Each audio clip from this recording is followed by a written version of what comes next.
Vinnie Toronto? Here. I'm here. Johnny's here. He's on mute. Thank you. John Windsor? Here. Gary Casto? Here. David Lane? Here. Laura Lee Thompson? Here. Stephanie Ely? Courtney Barker? Here. Kimberly Newton? Todd Swingle? Here. Jane Moynihan? And Dennis Basile. We have a quorum. Thank you. You're welcome. The agenda, are there any changes to the agenda? Yes. We would like to delete the under old business 8A leaky lateral grant update. We have a meeting with the county manager next week, so I'd rather just wait until after we've gotten that information. And we would like to add a presentation between C and D on a pro-rated possibility for septic upgrades and sewer connections. Okay. Any other changes? Can I get a motion to approve the agenda? Motion to approve. Second? Second. Okay, all in favor, say aye. Aye. Aye. Okay. Passes unanimously. Approval of minutes. Motion to approve? Motion to approve. Second? Second, this is Lorraine. Okay. you. All in favor, say aye. Aye. Aye. Aye. Okay, anybody opposed? No, okay, so passes unanimously. Okay, on to progress and fiscal reports. And before I do that though, Anthony, would you mind reading the message about public comment so that in case anybody wants to make a comment, what the format is for that? Yes. Thank you. All right. So, please note this meeting is being recorded, video and audio, and currently all attendees are muted and must be unmuted in order to be heard. Attendees will remain muted until specific moments on the agenda when public comments is accepted. Members of the public who wish to give public comment will be unmuted to speak one at a time before each business item is voted on by the members of the Citizen Oversight Committee. And again, at the end of the meeting during the general public comment period. To indicate that you want to speak on a specific agenda item, use the Zoom raise hand tool when the meeting gets to that agenda item. For those participating via computer, attendees will see the raised hand tool at the bottom of their screen, and participants will need to select the participant's icon at the bottom of the screen. The raise hand tool is an icon at the bottom of the participant's window. For those participating via phone, dial *9. The meeting host will see a list of everyone who wants to speak and will unmute and call on those individuals one at a time. Please state your name and residence. You'll have 3 minutes to speak. A timer will sound at the end of your allotted time, and the next speaker will be called on and unmuted for the 3-minute window. The process of raising hands and accepting public comment will be repeated before each business item is voted on, and again at the end of the meeting during the general public comment period. Instructions for raising hands will be repeated when the time to hear public comment. Committee members will also be using the raise hand feature and will be called on to speak one at a time by the chair. The chair will check to see if the committee members have clarifying questions for a speaker before calling up the next speaker. General comments from the committee or discussion of issues raised by speakers will be held to the end of the meeting to be addressed under final comments from the chair and committee. Back to you, John. Thank you, Anthony. Okay, let's move on to item 5 then, progress and fiscal reports. Virginia? Okay.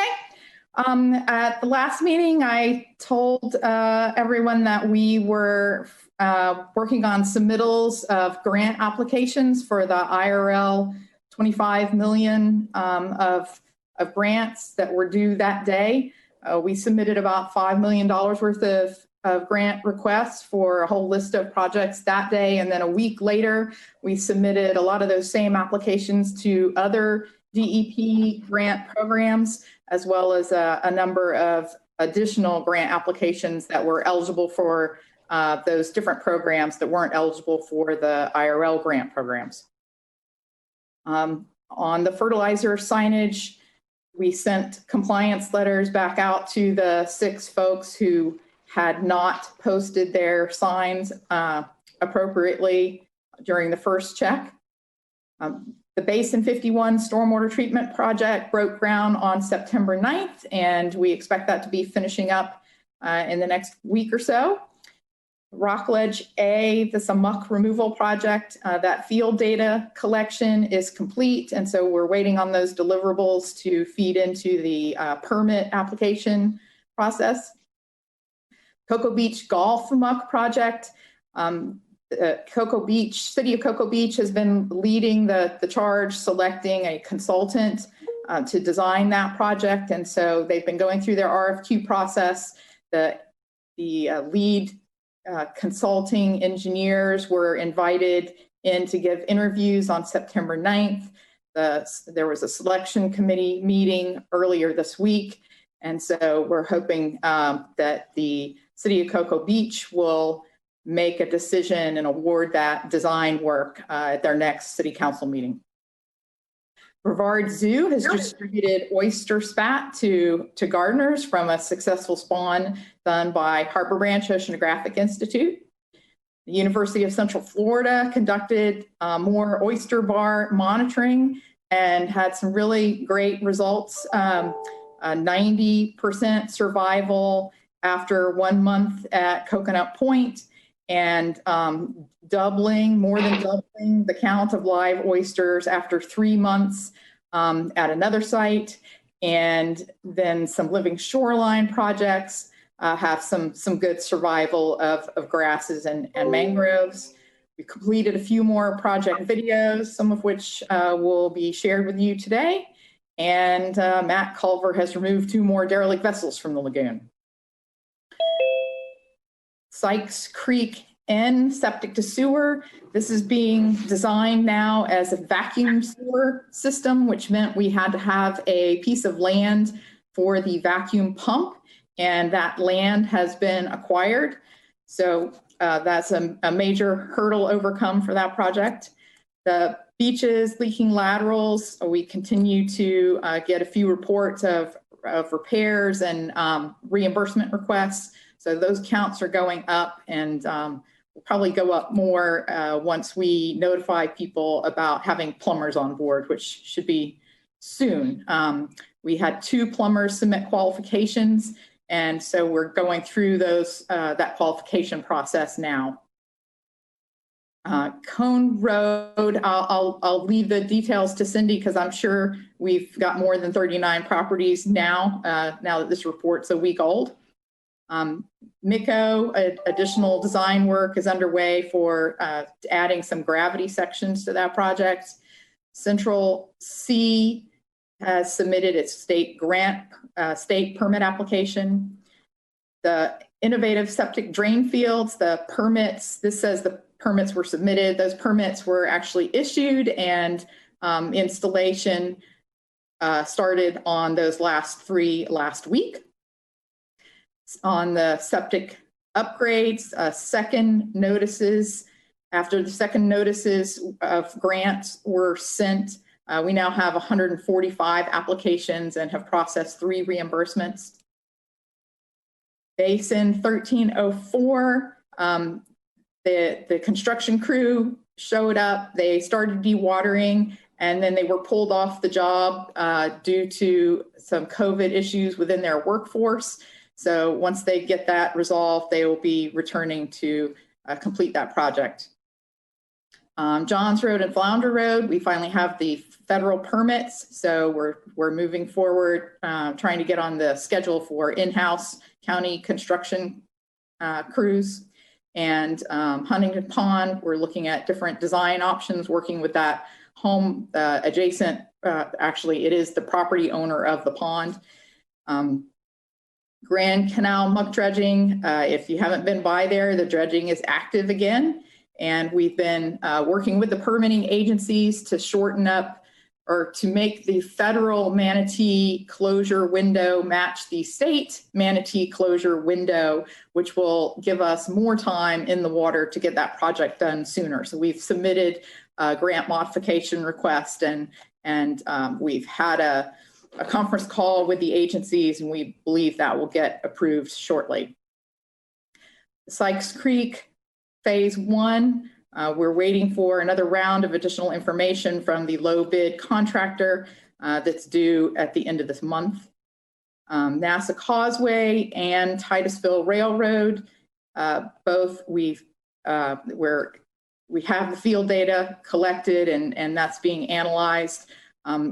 O'Galley Northeast Muck, the task order has actually been issued for the consultant to develop the plans for the pipeline corridor crossing the intercoastal waterway. Brevard Zoo has begun material preparation for new gabion material that has no plastic in it for oyster bars at Dragon Point. They're going to host their first virtual oyster gardening workshop, so we wish them the best of luck with that. We've been having a number of discussions, collaborative discussions about super clam projects, and Matt is going to talk a little bit about that later on in the agenda. And we continue to produce videos. We have Kimberly and Stephanie Ely to go on the My Lagoon stories. Yesterday, Matt presented to the Satellite Beach 55 Plus Fishing Club. Tomorrow, I'm going to be on Jim Ross's Catch a Memory Fishing radio show. And then we've got a Rotary meeting and Propeller Club coming up. Under the upcoming Lagoon Science Forums and public events, I wanted to make sure everybody saw that Holly Abeels with IFAS is going to be doing the Marine Resources Council brown bag lunch at from 12 to 1 on October 6th on horseshoe crabs. And then got their regular Mighty Mangroves. And we have the National Estuaries Day celebration coming up on September 26th. I think that's all that I wanted to go through on the progress report. Okay, we've got 3 hands up, Jay, Charlie, and Terry. So Jay, why don't we start with you? Get unmuted there. Virginia, just on the Sykes Creek vacuum sewer thing, how does that work? When does it get vacuumed up and then spread out on an immediately adjoining parcel of property to dry, or what's how's that system work? It's central sewer. It's just that the process for getting the sewage from the homes to the wastewater treatment plant involves a vacuum pump, which means that homeowners don't have to have their own pumps. So it's like a gravity system in that all of the expensive electrical part of the workings is in the publicly owned, publicly maintained portion of the sewer system. But unlike a gravity system, which has to run downhill for it to work, the vacuum sewer allows you to install the lines at a much shallower elevation, and then suck it along, which we can go into way more detail. It's fascinating. No, that's all. I just wanted to understand how it works. Okay, no, that's great. Thank you. Okay, Charlie. Yeah, hey, good morning. So I have a couple questions. Virginia, you started about the compliance with the posters, and there were 6 letters sent out. What was the resolution? Did they comply? We don't know yet. We've sent the letters out, and now we need to go back and check again. We did have 3 or 4 of the stores contact us. So 2 of them had put up the signs, and apparently someone took them down. They thought perhaps it might have been the fertilizer vendors who come in and deliver the fertilizer. So they were checking with that, but they said that they had initially put them up and they were taken down. So we gave them additional signs to put that up. And I was also wondering about the vacuum pump, but the land that had to be acquired for the vacuum pump, how was that paid for? Well, in this particular case, utilities paid for the land because they also needed a lift station. And so we're going to be able to co-locate the vacuum pump and the lift station on the same lot. Good. So the last question I had was relative to the Harbor Branch Symposium that usually occurs around this time of year. Has that been canceled this year? That usually happens in February. Okay, I'm a little bit off. I have not heard anything yet. Thanks. Okay, Terry? Yeah, thanks. Good morning, Virginia. The Grand Canal project, where do we go to see that? Best place to see that? And the second question is there an iron treatment process being used there for denitrifying the water? Yes. Walker, you want to chime in? Yes. So Terry, I guess are you requesting that we set up a like a? No, I was just talking for me just to drive up there. I mean, you can organize something for the whole committee, but I was just going to go by on my own. Well, it's along the side of Pineda Causeway. It's on the south side of Pineda when you were heading east on Pineda, coming across from either Merritt Island or Melbourne. Right before you get to the South Patrick Drive exit, it's the parcel just on the south side of the road there. There's some fencing and you can see a lot of construction equipment out there. We've got the site is pretty well secured. We've made it pretty clear we don't want people just wandering in and out of the construction site. You can see it from the road, but unfortunately you can't really pull off and park anywhere to look at it. You can also, if you're in a boat, you can see the dredge working in the northernmost entrance canal. They're actually out in the open Banana River now. They may be actively dredging now, or they're still laying pipeline to move out of that northern entrance canal and into the open Banana River. In terms of the treatment that they're using for the nitrogen and phosphorus removal, it is a chemical treatment, and the precipitate that binds all the nutrients is a ferrate, which is an iron concentration. Is that related to? I think the first year of the project we looked at something down in the Grant area. I think that we did not approve because it was, quote, experimental. Correct. Is this a maturation of that process? Yes. Yes, it is. Okay. Thank you. That it? Okay. If we're done with questions, then can we go on to the monthly revenue graph?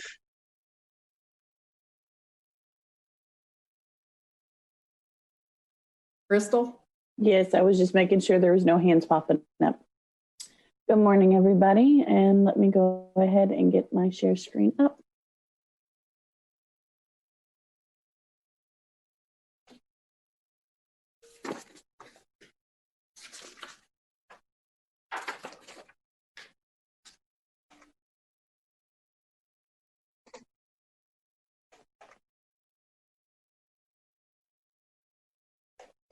There it goes. All right. Can everybody see that really good? Yes. We are at the June collection month, and we collected a $3.4 million for the June collection. We are still above our projected revenue for this year. And we are at a total of 161 million and project to meet our 171 million overall cumulative. And our total expenditures to the year is at 6.7 million and overall cumulative is at 15.2 million. And that's all I've got for you this month. Is there any questions?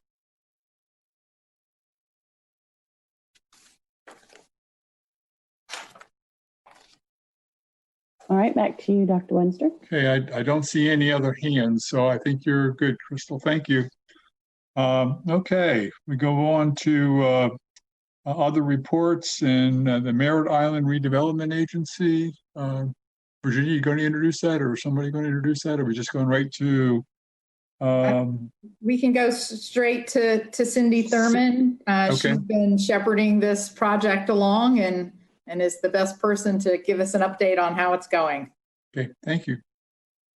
Morning, everybody. I think I met some of you on the bus tour a year ago. If you were on the tour of the bioswale, I was one of the ones on the tour. I don't know if my camera's quite right. Not quite used to the zooming thing yet. Anyway, I have a PowerPoint, but this is all really great news, and everybody should be smiling and really happy about us getting rid of septic tanks. So let me screen share here. I'm going to give you a little overview of our project. Sorry, give me a second.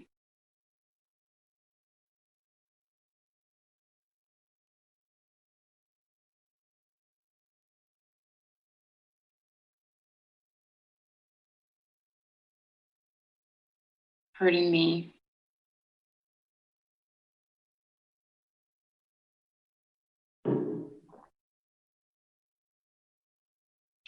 Two monitors. All right, we're going to have to go with this.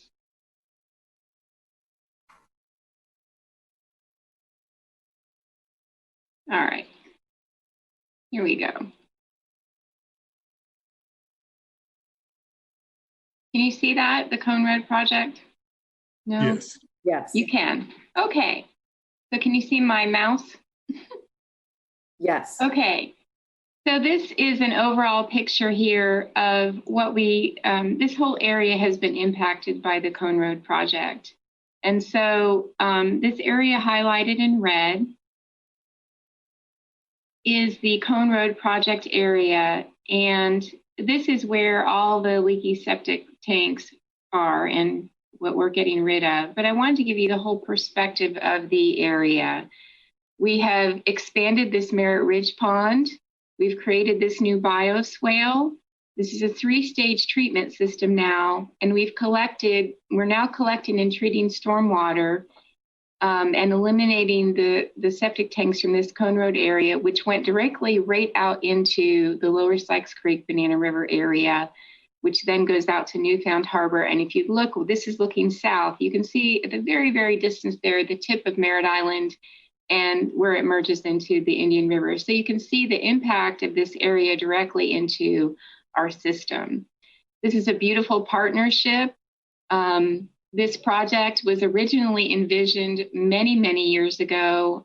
Phase 1 of the project was actually finished probably towards the beginning and end of 2016, 2017. It included the elimination of probably 28 to 30 septic tanks in the Magnolia Tropical Trail area on Merritt Island.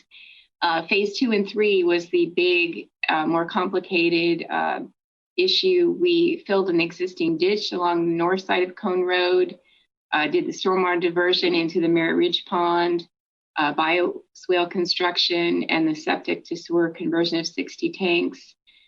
This partnership is unlike anyone that I know of in Brevard County. Through the support of the Brevard County Board of County Commissioners, we have been partially funding this project through the Merritt Island Redevelopment Agency, our grant partners, the St. John's River Water Management District, the FDEP, the Save Our Indian River Lagoon project. Brevard County Public Works did a very hefty part of the project of the construction.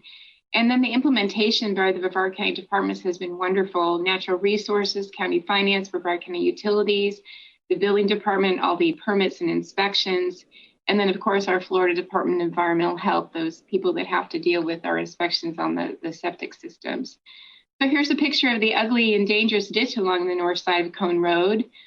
This is what it looked like in 2012 with the ugly outfall pipes just kind of hanging in the air. The slope that came right off of the right-of-way was about 12 to 15 feet, very dangerous. This ditch captured about 109 acres of stormwater, which was both residential and commercial runoff. When they excavated the ditch, They had to open it up. You can see all the pipes from all the stormwater from the industrial area there to the left running out to the ditch and going out to the Banana River. On the right here is a picture of when they had actually filled it in and where they were starting to tear up the road to put the sanitary sewer down the middle of the road.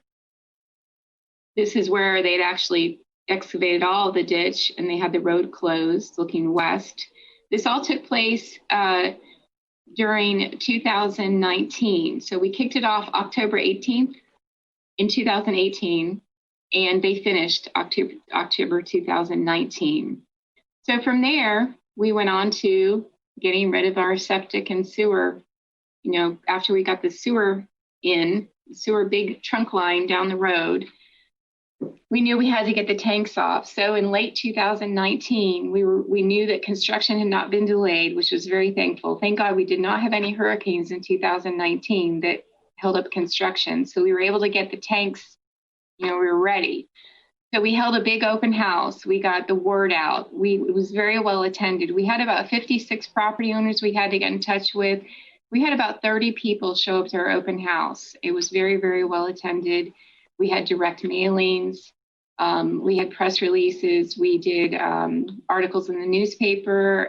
Brevard delivers the county's annual report, quarterly report, actually. We did quite a bit of reach out. We did site visits. We walked the streets. We contacted plumbers individually. We did quite a bit of work. So as it moved through 2019, November 25th is when we actually were able to declare the system ready. That was ready at Thanksgiving. Tough time to get started, but we went out and we got it started. November 25th was actually the day that we said, okay, everything ready, set, go. You've got 365 days from this time period to work on your abandonment of your tank and connect to sewer. So we had everybody staged and ready. We had plumbers ready in the area. And fortunately, within just a short period of time, we actually had our first connection December 12th. And that was really great. I was really happy about that. Some things that went really right. The ability for the small plumbers to mobilize quickly in the area and get some signs out. I didn't particularly like the ones that said switch to septic to city sewer for free. That's really had a lot of things wrong with it, but at least they got their signs out and their numbers. There was about 4 or 5 that stayed busy in the area. So that worked out really well for all of us. This is just going back to show you again about the street. In July, this is where we were. Again, we didn't have any bad delays during the construction process. So December, we had our first connection. January, after the holidays, people were still feeling good. Things were going okay. Construction was finished. Everybody was feeling okay. Construction's done. We're ready to, keep going. Everybody was still positive. And then we started to hit COVID. And that caused kind of a stuttering for the process. Most of the year through May, there was just a hesitation. A lot of people had really gotten started, but then the ones that had not gotten started really didn't want to do anything because they had started to get impacted by, if they weren't impacted because of the closings, people they worked with or people they were serving had been impacted. So there was a little bit of a stuttering, but nevertheless, as we were heading into August this year, we had more than 65% of the property owners hooked up. Again, very much a success. So just to recap, and this is as of this week, I want to just recap what we've done. So as of phase 2 and 3, we were able to fill that nasty ditch and put the new sidewalk in. We have a shoulder right away where that big slope was. So there's the safety right there. We repaved the road, put the new sanitary sewer line, and we provided a new fence, which wasn't there before. So here's the recap here, before and after. Much safer, much, much better for the area. And again, all those 6 streets with the new sewer lateral connections, that's what we're working on now. And I'm happy to say, as of today, we only have 7 properties left that need to hook up. So I'm going to go back now and just show you that bioswale. This is as of July. You guys toured it last year. This is the basin. This is where the ditch is now all going. All that water that was draining those 109 acres is now diverted into this 3-stage treatment system. This now gets treated before it goes into the Banana River. This Merritt Ridge Pond here was expanded. Now treats about 221 acres. Eliminates 2,500 pounds of nitrogen, 800 pounds of phosphorus. We saw some wading birds and migratory birds actually using the shallow water shelf areas for foraging this year. So that was great. So the success of the project, what went right? It was just a small, succinct area that was manageable, 55 property owners. You know, I'm still working on the number of tanks. I think there's as many as 69 tanks. They were 40 years old. Some of them were older, some of them were illegal. We're getting them all off the system, so that's great. We had really great supporters, local. We had people in the community that really wanted this to happen. And they would call and say, okay, what's next? And I would be able to say, okay, I need everybody to do this. And they would go out and tell everybody. So that was really great. It wasn't hard to get the word out because I knew who I needed to reach. We took the process. We took our grant agreements and told everybody what was happening ahead of time. We had legal review and finance review our agreements ahead of time so that when they saw them, they knew what they were going to get. We prepared other departments that this was going to come and it was going to come fast and that we had a deadline so that we could get our grant paperwork done. Again, I mentioned construction scheduled and it finished on time. We had no major delays, no hurricanes. Our grant administrators have been fantastic to work with and everybody has been really, really patient. I can't say that enough. Again, 7 properties left to connect. We've had 99% participation in the program. We've got 55 that are abandoned and connected to sanitary sewer signed over to COCO already, COCO Water. From your program, Sorrel has actually, my numbers are approximate, $185,000 has been paid by Sorrel program to connect the utility connection fees. And about $273,000 is reimbursed through our grant partners to the property owners for their expenses to abandon the septic tanks and connect to the sanitary sewer system. So that's just fantastic.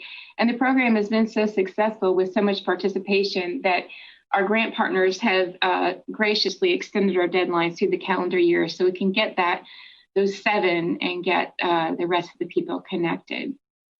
So what could have gone better? Even the most experienced plumbers and contractors get lost in the number of permits, the number of inspections.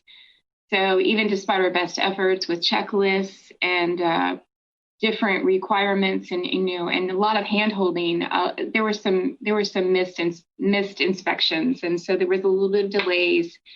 So all we can do is reduce the number of inspections to make that process go easy. It's hard. There were 4 different county agencies and a state agency that the plumbers and property owners had to work through. I became the person that answered the phone, and I was, are you that lady that handles the septic on Merritt Island? Yeah, I'm that person. Are you the lady that's handling that project in Cone Road? Yeah, I'm that girl. Do you know anything about septic? Yeah, I'm that person. So I became the person that answered all the questions, whether I knew it or not. So you kind of have to have a central person to help people out and direct them in the right place. And so that went okay. That was fine. What could have gone better? We could have not done this during a pandemic. But overall, I think we got through it okay. What would we do differently? We would need an online application portal. I did jump out ahead of this. I identified everybody that I knew was going to come, and I made files way back in December, and I kind of knew who was going to come. But if you have a lot of people that are going to do this process, I would recommend an online portal. I get finance to do fast pays, so you don't have to worry about doing purchase orders, issue them back reimbursement checks. That's really difficult. Collect all your forms in advance. Standardize your application forms for people so that when you review them, you know what you're looking for, and make your requests in one batch if possible. It's just easier for all of them. So, and then you got to keep your sense of humor. So I found myself coming in the morning, and again, they don't know who to call. So I had lots of really strange voicemail messages. So I got this one message one day, and this is what it sounded like on the phone. And I think they were looking for their septic tank. And so this is kind of what it sounded like. It was, just a voicemail message. They didn't identify themselves. It was just kind of this message. And I'll just let you read that. It was just, it was where? And they were in the field trying to find their septic tank. And that's kind of how it went. These are very old platted lots that were single family. And they went to light industrial, commercial, and it's a hodgepodge out there with no parking lots, no stormwater, very little room, and a lot of them were parking and had built right on top of their septic tanks. So it's been a challenge, but overall, I would call this project a success. So there you are, and I'll take questions. Okay, does anybody have any questions? Let's see if I get some hands. See Charlie Venuto. Charlie. Yeah, so I was doing a back of the envelope calculation. It looks like it was a very efficient project for the amount of money spent for the amount of nitrogen removed. So it's great to have some real cost that we can now promote. I don't know if you guys, Cynthia, has the actual cost. It came out to like $280. I'm not sure it's right, my calculation.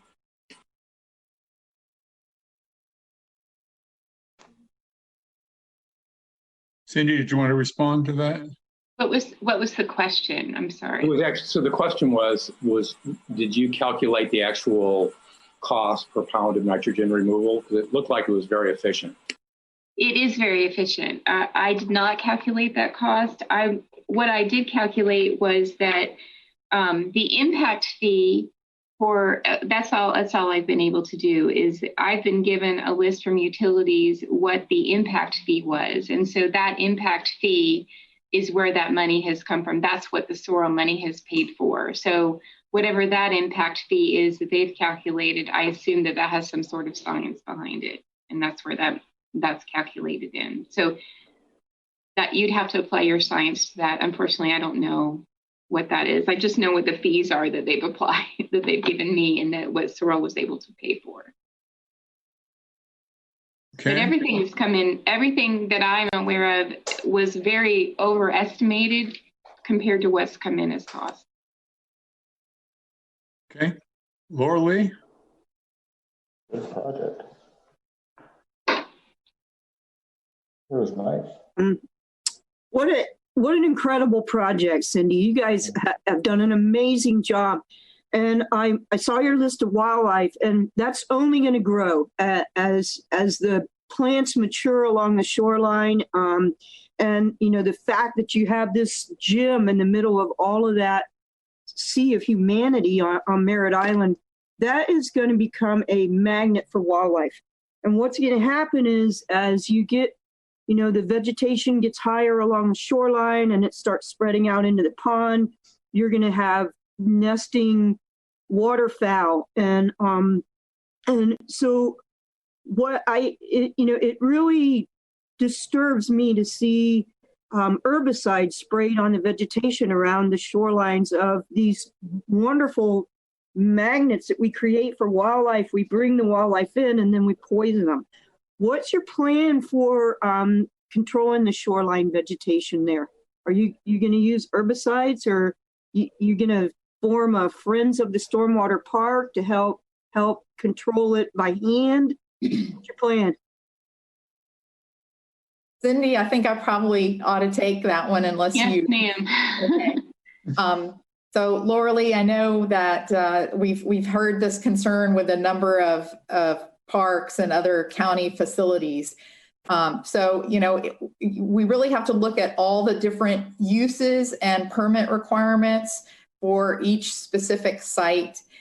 In this case, some of the shoreline planting is wetland mitigation, and there are specific requirements about percent cover by the native plants or not the unnoxious plants that we want along the shoreline versus keeping the invasives out. And so in some cases, herbicide is really the best tool that we have available to control those invasives and keep the natives and meet our mitigation requirements along those shorelines. We are having a dialogue with all the departments who have ponds Parks and Rec and mosquito control and public works about which ponds we may be able to, well, first of all, we want to have not necessarily a no-mow zone, because then you get Brazilian pepper and all sorts of things that you don't want, but a higher mowed zone along the shorelines to function as a buffer to trap sediment and other pollution to keep it out of the stormwater ponds. And then looking for, whether there are segments of shoreline that we can let grow up a little taller, and so that we can provide some habitat. Whereas, other shorelines where people it's a park, people are used to being able to fish that shoreline. They don't want the alligator hiding there behind the cattails, eating their toddler that's with them. So there's just a whole lot to try to balance with how we maintain all these ponds and shorelines. And so it's not a one size fits all solution. And herbicide is an important piece of the toolbox in making all of those management actions. Okay. If I could say too, Laura Lee, that your message to me when we were out in the field on the bus, and you mentioned to me about educational signage and doing the walking tour, that is still part of our plan.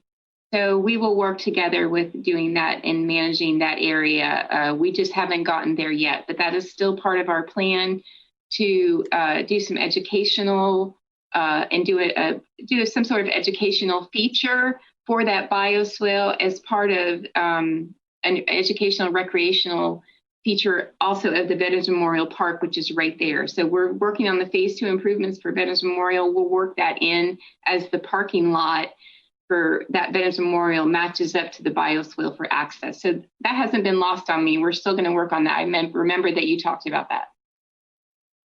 Okay, Courtney. I had a question for Virginia in a minute, but I just wanted to compliment you, Cynthia, and what a huge undertaking that project is, and the amount of work that the Brevard County staff and Myra and the county commissioners put into that is just enormous. But I also wanted to compliment you all on that project not only brought in environmental improvements through the stormwater pond and through getting people out of septic tanks, creating recreation opportunities for the residents.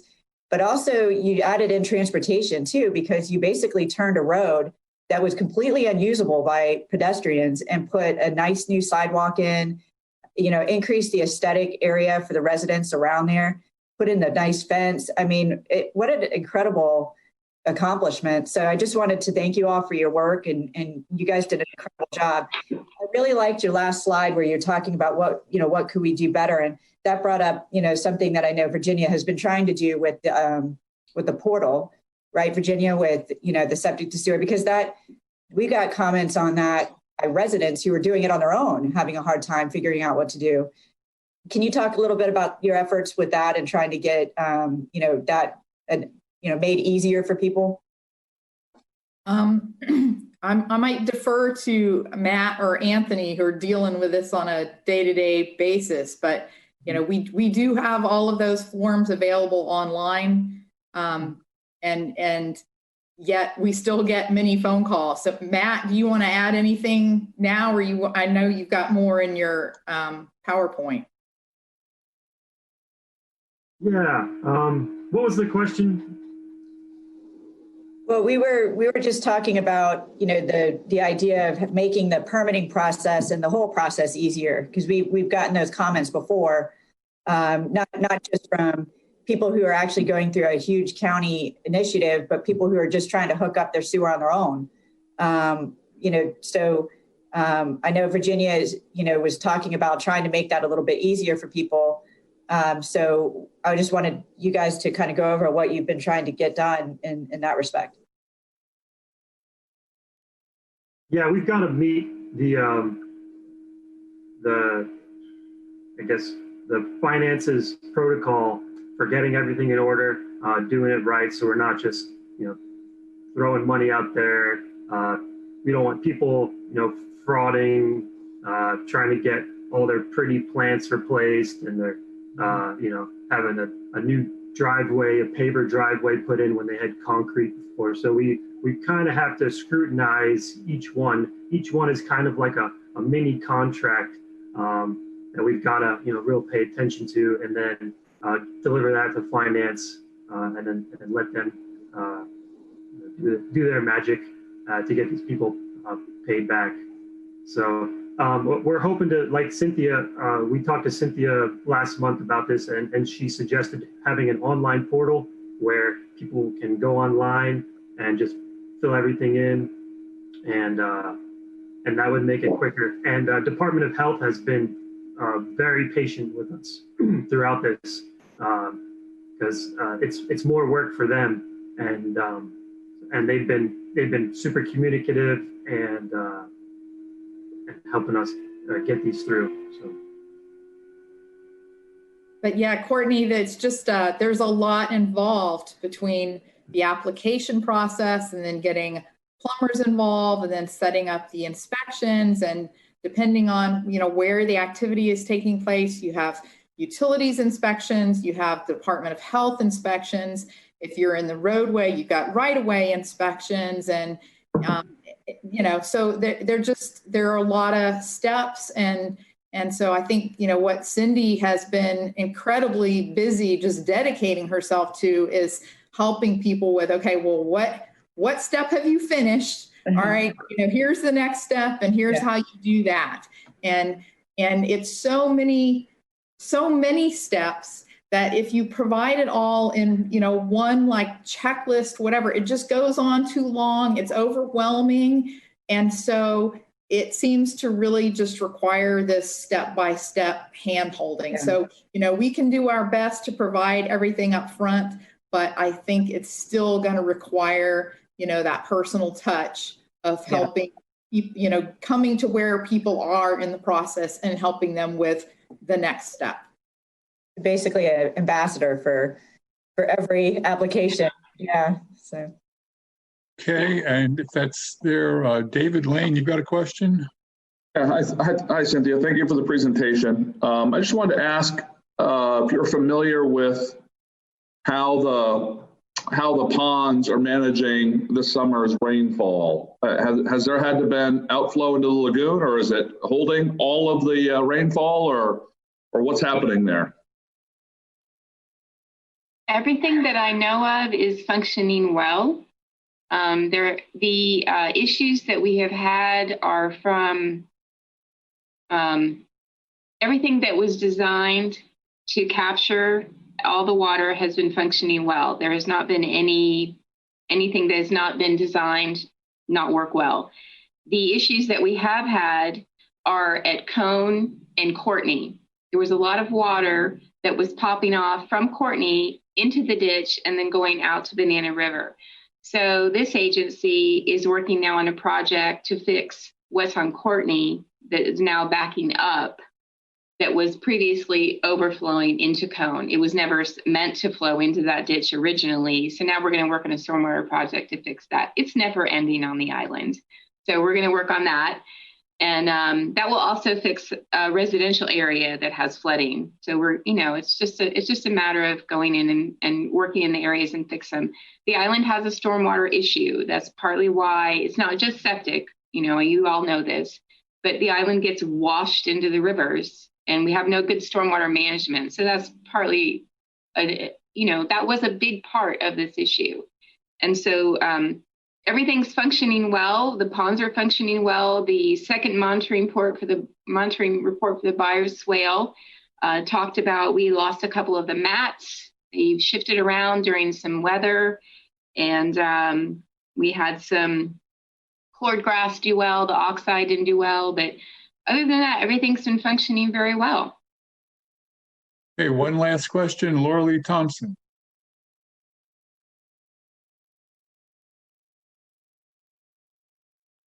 So, but you didn't answer David's question of whether there is water from the stormwater project that's going into the lagoon because of all the rainfall that we've had.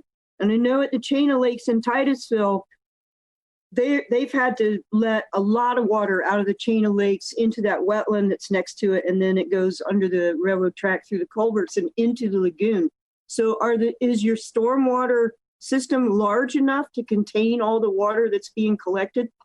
Yes, ma'am. It is large. It's piped, ditched, and now it's being treated where it wasn't before. It's in a 3-stage treatment system now.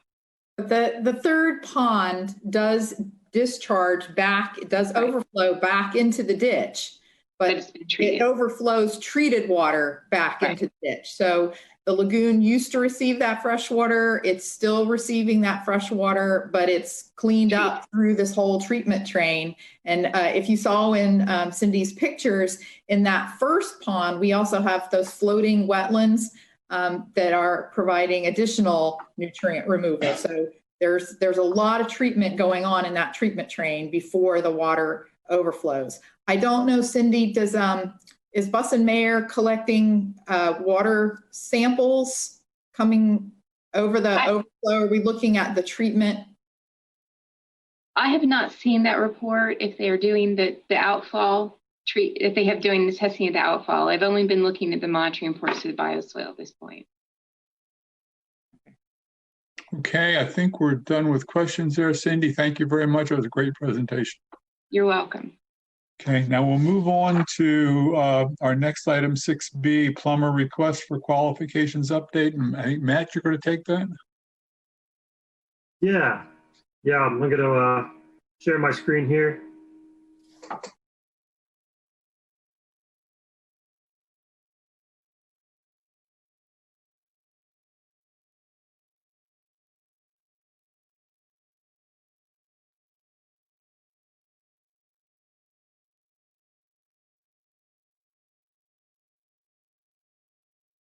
Is that, can you all see that?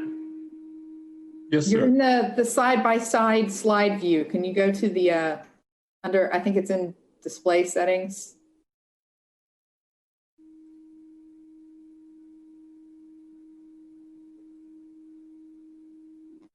There you go. How's that? Yep. Okay, so we advertised a request for qualifications to pre-qualify plumbers to work on soil projects like the leaky laterals projects, the septic to sewer projects, and the quick connects. And the idea was to have these plumbers ready to go. So when a septic to sewer project is complete, we can send a plumber out to get the work done, and then they would be paid directly by the county. So we spent a good bit of time getting that document ready, basically creating the contract that for these plumbers, and then it went out advertised on the government bidding websites and in Florida Today newspaper, and we had two responses. We had Meeks Plumbing out of Vero Beach and Lapin Septic Tank Services from Orlando. They are both plumbing contractors, and Lapin is also a septic tank contractor. So they'll be able to do like the septic tank abandonments and maybe help us in some future projects. But they haven't been completely selected yet. We still have to go through a review and qualifications committee meeting where designees from Housing, Human Services, Utilities, and Natural Resources, we will review all their qualifications, references, previous work that they've done, and just make sure they're qualified to work on these projects. That meeting should take place first week of October. Purchasing is still scheduling that. And then about 5 business days later, we can begin throwing them out into soil projects. So it'll be good to be able to send them out for the leaky lateral repairs. Say, hey, can you go do this one, this one, this one. Property owners will need to get a few. Need to get a quote from each of them to do these jobs. So to keep it competitive. And then we can rerun this advertisement annually to try to get more plumbers on board for these projects. Any questions about that?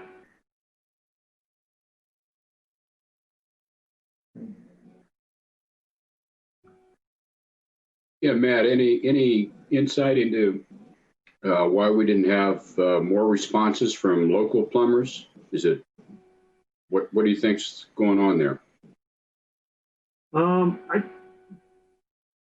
I would guess to say that it's a somewhat paperwork heavy application process that smaller scale plumbers either they don't know, they're not aware of its existence. Perhaps they're not getting advertisements through these because they're not registered with these government bidding websites, or it could be that they're very busy, because I had tried to have a plumber come out to my house and it took a month to get a hose bib installed. So, and it's summer and stuff's leaking and pools are leaking, and yeah, so maybe we try a more aggressive tactic, or maybe, I don't know, spread the word through other ways next time.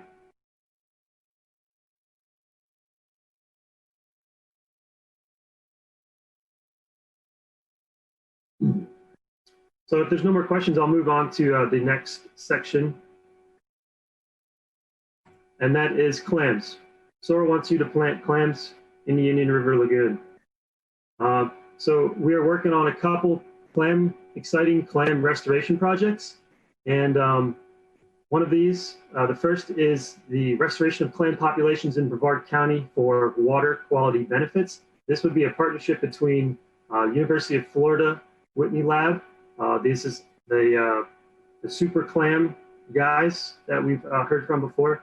The Brevard Zoo, who has done a great job with the public outreach and the actual lot of the legwork and field work and all that for the oyster program, and then and Florida Oceanographic Society. So UF will produce these super clam seed stock, and well, they'll grow them up, and then these clams, whether they're small seed clams or 1-inch mature market-sized clams, we'll be outplanting them at a minimum of 100 sites throughout the lagoon. This would be private property behind people's, next to their docks, behind their houses in shallow water. We'll also try to put some public outplantings where the public who may not own waterfront, but they're interested in this, they can come out, and this would be in a public area where everyone can get out in the water and plant these clams in shallow water, waist deep water, and take part in the process and be a part of the restoration. So what we did was we wrote a couple grants to the St. John's River Water Management District and to the Department of Environmental Protection to get funds to do this. So we're really excited about the results of that, and it could be a really cool partnership and a great way to get the public involved, like the oyster program has been, and really kind of get people thinking about water quality.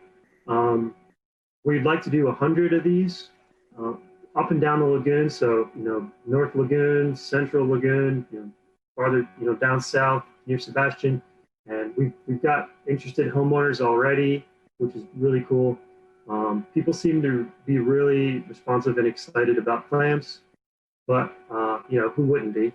And another benefit that would come out of this is we'd see survival or lack thereof. So, we're planting a few thousand clams in Titusville, a few 100,000 actually, up and down the lagoon, Melbourne, Sebastian. Where are they surviving? Where are they failing? We could kind of gather some data this way. But the real benefit would be that we'd have these patches of clam beds that are being cared for, and they're removing nutrients around the clock. So I'm pretty excited about that.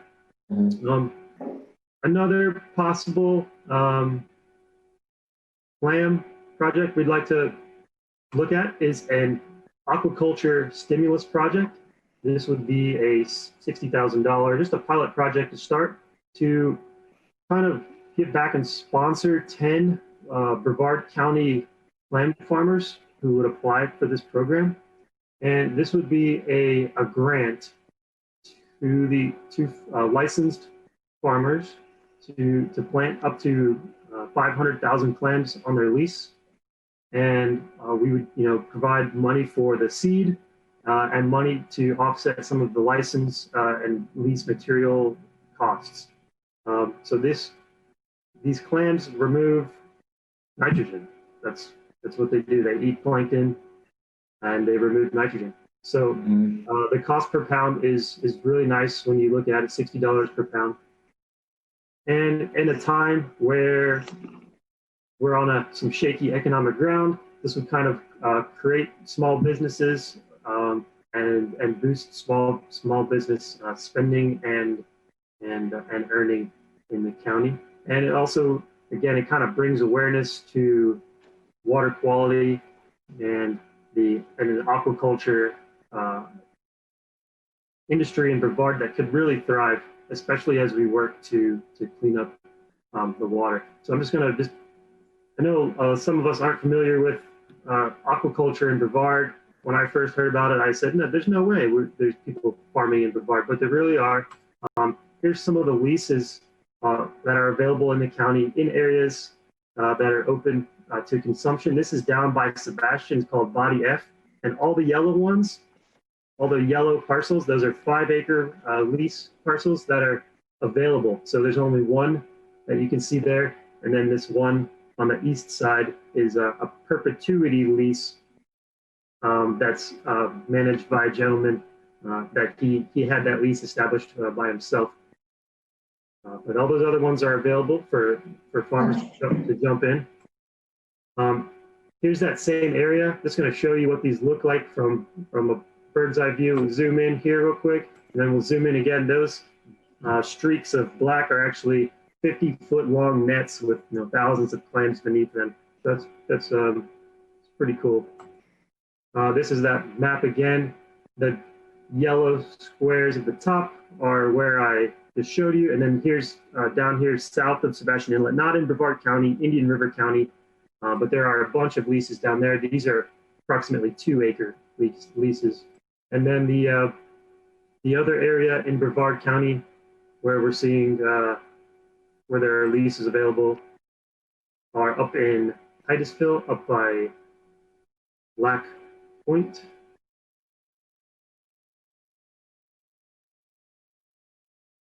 Trying to get my PowerPoint to scoot over. So these up here are off of Titusville. None of them are currently active. That probably because of water quality issues. So the requirements we're thinking that we would expect from applicants to this program would be an application, a certification which we signed, a W-9 form to reimburse them. They would need to have a Florida Department of Agricultural Community Consumer Services lease in Brevard County, and also a certificate of registration. Then they would submit receipts for seed and any materials that they need, and then we could reimburse them on a as spent basis. So yeah, that's kind of that program. Pretty excited about both of them and about moving forward with these in with the next plan update. Any questions? This is Johnny. I do have a question. What happens, I mean, is there any way for just like a normal homeowner that lives on the river would be able to get any of these clams or without going through the leasing process? I mean, just to throw, you know, just to basically try to grow yourself. Especially, I have a niece that lives on the canal and in the Atlantic, and I know that she's interested in like oyster and also clams. Yeah, so with this, so as far as buying seed from a like a seed dealer, like a hatchery, I don't know that you really need to present any anything like that. With the zoo and UF program, it would be just that. It would be, we would be giving homeowners that, you know, 1,000 clams to grow, 2,000 clams to grow at the bottom netting. So that would be pretty exciting. Yeah, because I have a couple of people that I know that are interested in it, and just, you know, they just have to contact the Brevard Zoo for this. Yeah, you know, Brevard Zoo or us, you know, we're gonna kind of make progress on this as we find out about the grants and stuff. But yeah, I've got a list of people started already who are excited, so it'd be great. Because the difference between oysters and clams, oysters are great also, but you know, they're worried about, you know, cuts and stuff because they have kids and things like that. Okay. Where clams, you don't get that. Okay. Lorraine, do you have a question? Yeah, let's see. My question, it was the same question. I really wanted to know what to tell residents, how to get involved in this, who to go to. So you're saying the Brevard Zoo website would lead us there, or just to call you directly, Matt? Yeah, they can call me. I've got a spreadsheet going already with people who are to contact when this comes to fruition. So yeah, that'd be fun. Can you tell us your phone number just for the viewing audience? What is your? Why not? It's 321-223-3383. Thank you. Okay, Vinny. Just to clarify, right? There's two different clam projects. One is the super clam work that the grant application has been submitted. We're crossing our fingers, hoping that the funding comes through. So that's where everybody could potentially get involved, contact Matt, get on a list. The zoo will be coordinating that if the funding comes through. Separately, we're suggesting an aquaculture stimulus project that would be potentially swirl funded if the committee were to recommend that be added in the next plan update and the county commission were to approve adding that program in the 2021 plan. Okay. Thanks, Virginia. Vinny? Yes, thank you. Virginia, that was kind of one of my questions I had too. The first one was, so is this aquaculture stimulus project is it already entered or going to be entered this fall when we look for applications for new projects? We have not typically applied that way. If you want us to do it that way, maybe that is a cleaner approach. What we wanted to do was sort of bring you the idea and get some feedback and see whether this is something you want us to include in the draft plan that we bring to you. Well, I give you my opinion. I like it. I think the committee has shown that we are interested in the super clams concept, and I just think, oh boy, now especially with the dollars and having to pull projects in and out and move things around, I think if it's brought in some sort of form, that may help us kind of figure out whether we should go forward with it or how we feel about it. just a little feedback. The other question was to Matt. So Matt, I know first off, a cat with a plunger. I mean, I got one of those too. So good kudos on finding that picture. But I thought I had the only one. My question is around the zoo.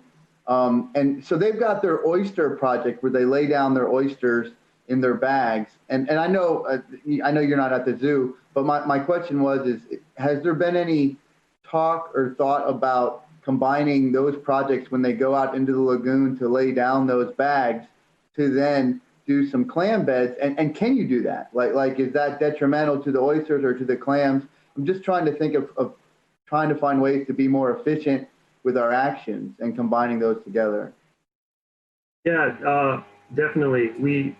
So when we spoke to Dr. Todd Osborne with the University of Florida Whitney Lab, he totally recommended doing that.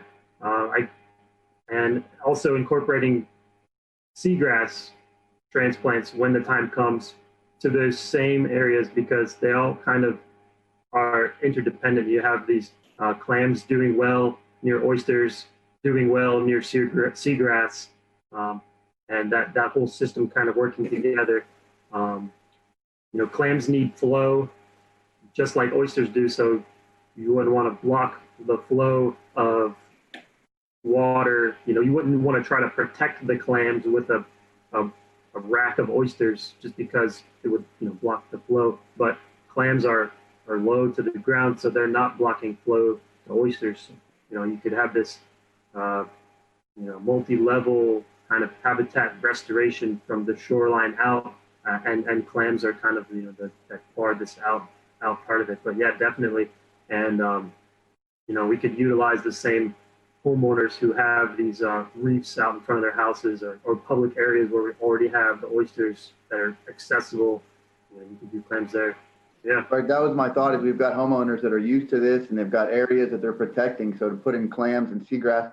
So my last question, sorry, John. So Virginia, if we wanted to, I know every year we've got money in the plan for oysters. If we wanted to talk to the zoo about looking at some sort of combined project, I mean, I can reach out to people at the zoo and recommend that, or is that what you'd recommend? We just reach out to them about bringing something to us, or would you want to do that? Or yeah, we could certainly do that. In addition to the stimulus project for clammers, the grant application includes several million seed clams to be sprinkled into the existing oyster bars that we have built. Because they like the cover of that is provided by oysters that blocks predators from getting to them, and so that's a really good sort of co-location strategy for oysters and clams. Okay, I was talking the Durkee angle. Well, I gotta say his name, where he always was worried about us having enough oysters to take the number of miles that we, or however far we wanted to extend each year. So if we had a set amount of money, let's say it's 20,000 for oysters, but we couldn't get that many oysters, could we use 15,000 on oysters, 5,000 on, or 4,000 on clams, and 1,000 on seagrass? I just didn't know about a combination. Sorry for taking up so much time. Okay, and I will remind you, you said you had to leave early today. So Dennis, your hand's up. I've been waiting for a while. It is. Can you hear me? Yes, sir. Yeah, on the aquaculture stimulus project, Matt, do we have people that are interested in that, or is this just an idea to see if we can stimulate them? So I've run it by a few of the current clammers who said they would definitely be interested.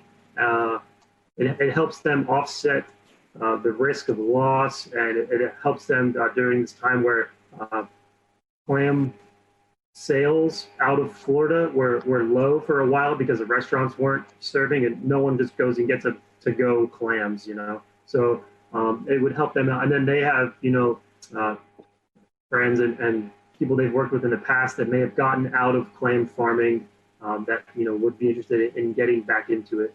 So there is some interest for sure. And, Okay. I just wanted to be sure that what we were doing was just helping them out rather than getting new people in. It seems as though the best part would be to get new people to start farming and watching over their clams to instead of just broadcasting them into the water like we're doing on the other project. But okay, that answers my question. Okay, Charlie? Yeah, hey, Matt, good presentation. I was curious about the process when the clams are harvested. Do they take the whole bag out and have to get reseeding, or is there some reproduction that the clams go through that you don't have to reseed them? They typically reseed the entire area. They'll harvest all the clams from one, a bed, and then they'll just replant with new seed. Yeah. Okay, that's the end of the questions. I think we need to tie this up. Do we want to go ahead and recommend to Virginia that she include this clam stimulus program in the work plan, and rather than sending her back out to gather up other ideas and go off in different directions? Seems like it's very simple just to go straight forward and add this to the work plan. Does anybody want to make a motion to that effect? I'm not seeing anybody wanting to make a motion to that. I'll make that motion. Okay, Lorraine wants to make the motion. Anybody want to second it? I'll second that motion. Thank you. Any discussion? John, you need to take public comment if you're going to vote. I know, yeah. And so if the public wants to make a comment here, you need to follow the rules that were laid out earlier. Go on to the, let's see, look at participants here. And do we have anybody in the public? Attendees? I don't see anybody who's indicated they want to ask a question. Can we state the motion, please? Again? Okay, Lorraine, do you want to state? Lorraine? Yeah, I was just trying to unmute, sorry. Okay. Yeah, so the motion would be that we bring this back in the form of proposal to be entertained with the other projects, right? Okay, I misunderstood that. I thought we were asking Virginia to go ahead and incorporate this into the work plan. Is that? Oh, okay, yes. Okay, was that your motion? Yes. Okay, and yeah, so the idea would be to streamline this process, to make it as simple for the staff to get this out. It sounded like everybody was in favor of the project. Right. Just a matter of making it more efficient where the comments along the way. And I think Virginia is very aware of what those comments are. And so nobody from the public has indicated an interest to talk on this. I do see a panelist. Vinny, you want to go ahead? I just said, I'm sorry about the discussion now that the motion was clarified. So Virginia, if we do put this into the plan, as the motion would say, is on the table, something has to get removed, right? Yes, so we would substitute some oyster money. The first few years were slow to start up, so there's oyster money from past years available. Okay, that was just my question. I think it's a great project adding to it. I just didn't know if we'd have to lose something by doing it. Thank you. Hey, I don't see any other hands up. So how about we do it this way? Will anybody in opposition to the motion, please indicate by either yelling out or raising your hand or something. I don't see any opposition to the motion, so the motion passes unanimously. You okay with that, Virginia? Yes, thank you. Okay, thank you. All right, now we go on the agenda to the substitute item, which was I got prorated upgrade, and that's as far as I got with my writing in the. So take it away, whomever. Matt. Matt, great. Great. Is my screen still showing? No.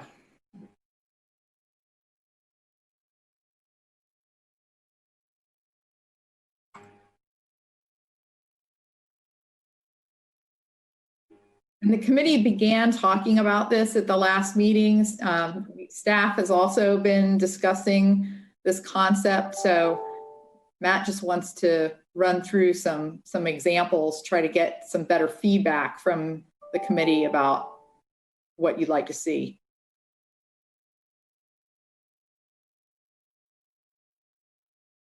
Hey, you're up, Matt.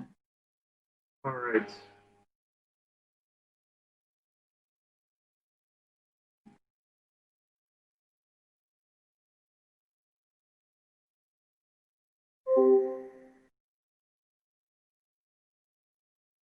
How's that look? Great. Okay, so this is I'm more excited about this than clams. Sorry, you have to listen to me talk a little bit more, but I'll try to make it quick. But this is like the most exciting part right here. Prorated reimbursements for our infrastructure, our wastewater projects. So just kind of run through some pictures real quick. Here is a septic tank that a property owner just let go. This is draining just into the ground. You can see the effluent pipe is just, the pipe to the drain field is just disconnected. That's not how that's supposed to work. It's just going down into this natural treatment system that this property owner has created. And you can see this leads to, in a roundabout way, to Turkey Creek. So you can see nature's drain field here. There's some, it looks like a Doritos, maybe Fritos over here. This is how this property owner has kind of really mitigated the situation by just putting mulch on top of the drain field. That's innovative, to say the least. So we want to, this gentleman just, he couldn't afford to do this, but he didn't qualify based on his location. He didn't qualify for a grant to have his sewer quick connected, but we are in the business of protecting the lagoon. So, you know, we would love to be able to just go fix this, not because we want to, you know, help his wallet or anything. We want to help the water. So how can we do that for properties that are not eligible under the current Save Our Lagoon plan? Well, we can't give them 100% of it, but we can prorate it. We can give them a percentage of the cost, of the total cost that we would normally give them based on their nitrogen removal. So first thing we would do is we could expand the area of eligibility for our leaky laterals project, our septic upgrades, and our sewer quick connects. And then instead of, say, for a septic upgrade, instead of the full $18,000, we could say their property is a lower ranking property. It doesn't contribute so much nitrogen. We could give them 50% of the $18,000. So we could give them $9,000, and that would kind of help them put a new system in. We have people that they just can't afford, their system is failing, they can't afford it, they're outside of our area. We can help them out. The good thing about this is that I get a lot of calls from people who are not eligible, who did not get one of our postcards, or they know their laterals failing, or they know their septic tanks failing. These are shovel-ready projects that are ready to go. And for people that can't afford the outright cost of the system or repair to be reimbursed later, as we talked about earlier, we'll have our direct payment option using our qualified plumbers. I kind of talked a little fast, and let me explain this visually real quick. Here is our septic map from the story. If you just look at this property, this homeowner called me, said their system is failing, but they don't qualify for the grant. So they contribute about 15 to 30 pounds of nitrogen per year. Not a super high priority for us to remove it, but it's not cost efficient to flip their septic into a sewer system in that area.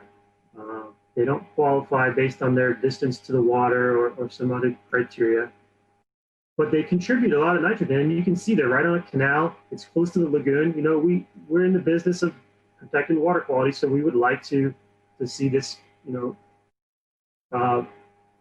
flip to a new septic system. And you can see their neighbors qualify.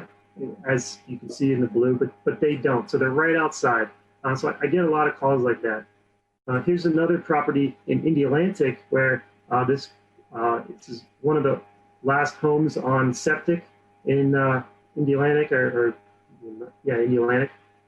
They're right next. Their neighbors have sewer. The houses behind them have sewer. There's a septic to sewer project going on the lagoon there.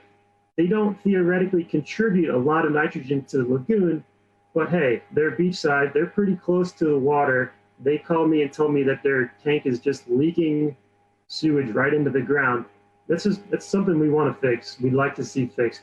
So by expanding the area and offering them some kind of incentive to help them out, connect to sewer, the property owners it gives them incentive to do it. As you can see, just this one property qualifies currently based on the plan, but the other property is a little bit down the street. This property owner was quoted, I think, $30,000 to connect to sewer. So anything we can do, help them out, get them, instead of having them just leave their septic tank in the ground, would be a good thing. One more example is this property here. They don't qualify for the grant, but their tank is failing. They'd like to switch it over. They may just repair it and put a conventional system in, or we could offer some kind of prorated reimbursement, and they could put in a new advanced system. So that's a good bang for our buck. So we're getting the full nutrient removal of an advanced treatment septic system, and we may only be paying 25% of the cost of it. So something to think about. Just here's some pictures of an advanced treatment septic system going in. This is up in Merritt Island. These guys are laying in the tanks, laying in the header, leveling off the header, leveling off the drain field, and then here is the 2-eye view of the drain field as it comes in. Just showing you guys those. That's all I've got for that. So any questions? Questions? Anybody have any questions? I'm not seeing any hands, so I'm not sure there are any questions. Oh, there's hands. Courtney. Courtney, you're muted. It takes so long for me to figure out how to get to the hand. I'm like, wait, I got questions. So with, in Satellite Beach, we have an instance where a homeowner had been paying sewer for, 25 years. We've had a couple of these, and they were actually on septic, and they just figured that out because it failed and their plumbing failed. And they are, trying to work through getting hooked up to sewer, but they're out of the area. Would this apply to that? Yes. Okay, great. I'm all for it. Okay. Todd? Yeah, I guess the question is, and I don't know if the proposal, I heard the proposal is kind of a prorated approach. Is that prorated then to based upon, to be consistent with our cost benefit of the current area? Yes. Okay. Yeah. So if right now to be a funded priority, those systems are loading about 40 pounds to the lagoon, and so they get 100% cost share. So if somebody came to Matt and their estimated loading is only 4 pounds instead of 40, then they might only, we would offer them 10% of the funding amount, but maybe that $1,800 would be enough to get them to, instead of replacing their septic system, connect to sewer or, upgrade their system. Okay. Yeah. So then great. Just 2 comments then. 1, I definitely support that. 2, somewhere we've got to continue to bridge the gap to, I guess, the county and the utilities, because from a practical standpoint, this becomes much broader than a lagoon issue. Our focus is narrow, it's on the lagoon, but this is a more widespread problem that is tied into how to get some of those conversions done. And so just, I think it's important for us to continue to think about how to take a leadership role in that, knowing that there is at least some contribution. So that 10% may not be huge, but when it's 10% by 200 houses, then it gets bigger and bigger. But because of the limiting nature of that contribution, we can't tackle everything. And so there's a lot of crossover between our purpose and the purpose and just the general business purpose of the county government or cities and their utility operations. So. Okay, Jay? Matt, if we were to approve this, and I mean, it's a great project, of course, but where does the money come from? Would we divert it, or I shouldn't say divert, take it out of the money that is available for the already adjacent approved area, or do we have to come up with new money, or does it come out of our contingency funds? I'm a little puzzled about that part of it. So we already have a pot of money for quick connects for people who are close to or adjacent to sewer lines, but have never been required to, have never hooked up for whatever reason. And so those dollars are currently only available to the priority projects. Instead, we would make them available to anyone, but instead of getting the full cost share, they would get the prorated cost share, and it would basically become a first come, first serve basis. And so, the trade-off is we might not be getting the worst properties anymore, but we'd be getting the same bang for the buck, and we'd be getting participation sooner because we've mailed these postcards, we've pursued the high priority folks. We have about 10% participation so far. So the other 90% of the money is just sitting there waiting while we have these other properties that are polluting who would be willing to do something if we could help them out. It sounds just like the discussion we had of smoke testing and leaky laterals at the last meeting. Yes. Okay, thank you, Virginia. Hey, Dennis. I agree with what Todd said, that we all support it, keeping it out of the groundwater, keeping it out of the lagoon, overall scope of our mission. I'm sitting here with my realtor hat on for a second and thinking about all the septic systems that we see fail septic tests, septic and drain field tests, and wondering what would stop somebody in any of these failed tests to just come and make an application and say, hey, I'm contributing 10% to Lagoon or 20%. I don't meet the overall project, but I'd like some free money. And does that take away from the direct bang for the buck that we can get by maybe just saving up money and converting it to sewer in some place in the future? Okay. That's more of a rhetorical question than anything. Okay. Courtney.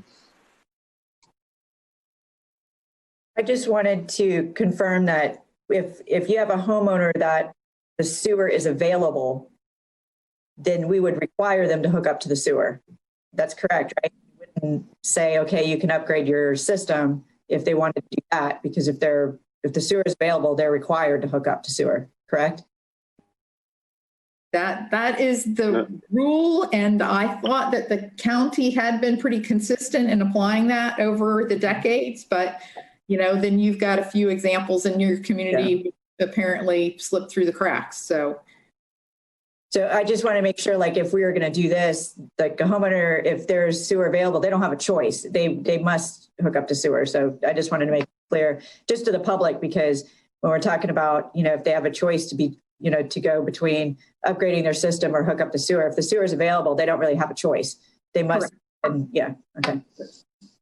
Okay. So what we're going to do now, I assume, is that you'll be coming back at some point with the more details on the percentages or how the whole plan works, and the group will have more time to review the plan before we move forward. Yeah, if you want to see more detail before we bring you the plan, we can bring you, just that chunk of how we would rewrite that text. I think that might be valuable just to save time when it comes time to reviewing the plan. So it's not the first time that the committee has seen this, although we've discussed it at this point. So I think that might be handy just to even get a draft of it.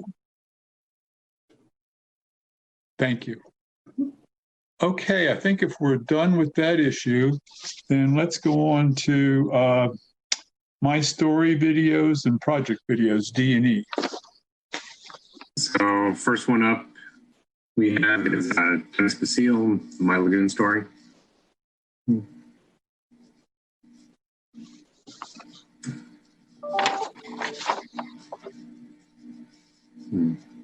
Just with an S. Yep, here it comes.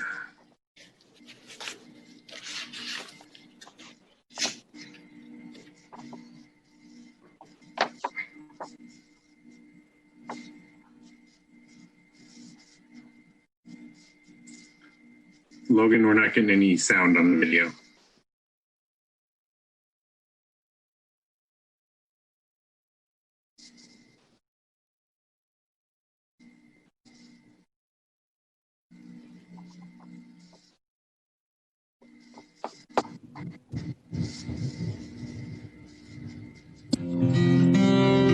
There we go, that's good. My earliest memory of the Indian River Lagoon is when I moved here in 1967. Actually spent a lot of time fishing under that bridge right there when it was a little two-story drawbridge. I'd say the most interesting thing that I remember specifically, jumping off the little span on that bridge with my scuba equipment on with a buddy so that we could go diving in the river, believe it or not, to just go look.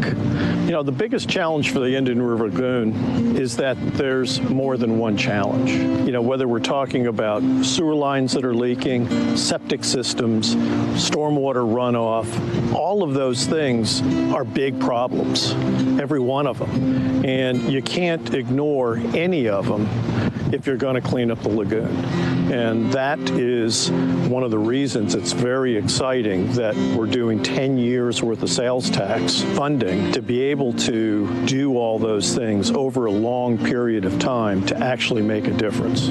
I wanted to serve on the Oversight Committee because I wanted to be able to give my experience with the lagoon together with my understanding and experience of the effect that the lagoon has on real estate values. One of the things I've brought back and my previous committee member brought back is starting to do sewer line video inspections to be sure the sewer lines aren't leaking. And we're hearing more and more people actually doing those inspections, which is good for them, and it's also very good for the lagoon to stop that leaking. I think it's important for anybody that's listening to this to recognize it's the small things that we all do.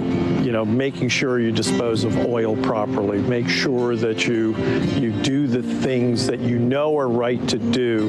Continue to do those small things. When you multiply times 600,000 residents, it will always have an effect on the lagoon. It's very important for all of us to do what we can to save this lagoon. Personally, I'm all about the water, no matter what, and the nature, no matter what. And there's a lot of realtors that are that way and try to do everything that we possibly can to protect it. It's a national treasure, it's very diverse, and it's super important for us to protect it. And that's what the committee is trying to accomplish.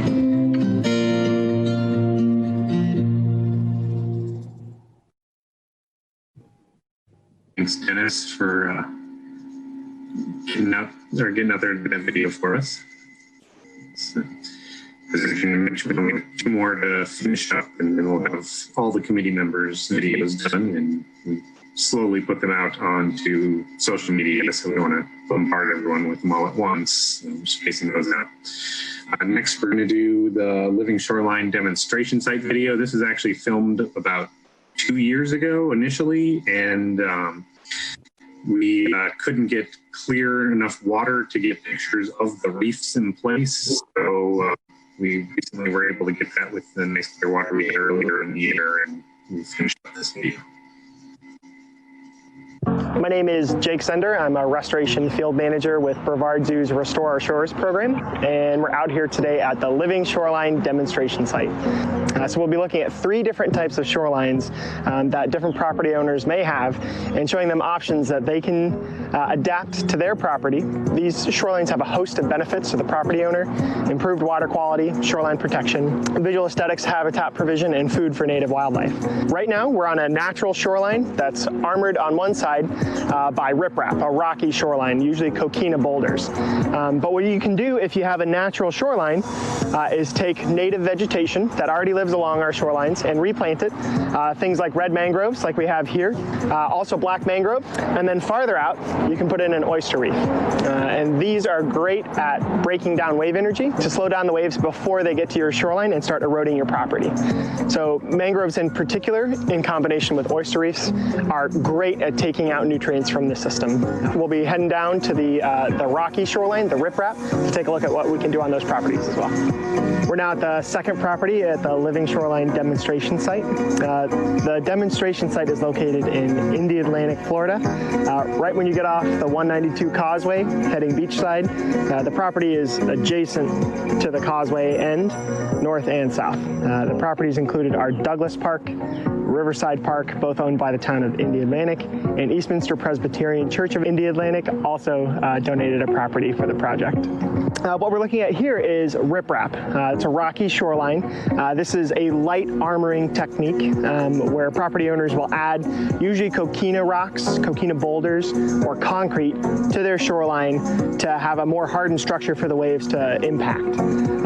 This has lots of nooks and crannies, which is better for wildlife than a seawall because it has lots of little places for them to hide, little crabs and fish and shrimp. But it's still not great. Ideally, our first example is what we would like to have all of our properties look like: a nice naturally sloped shoreline with native vegetation and an oyster reef. That being said, we can adapt living shoreline techniques to a lightly armored shoreline like this rocky revetment. So what we can do is we can add an oyster breakwater, much like we did at the first project site, either at the toe, the leading edge of the rocks, or a little farther out. And that just kind of helps slow down the waves before they even get to the shoreline.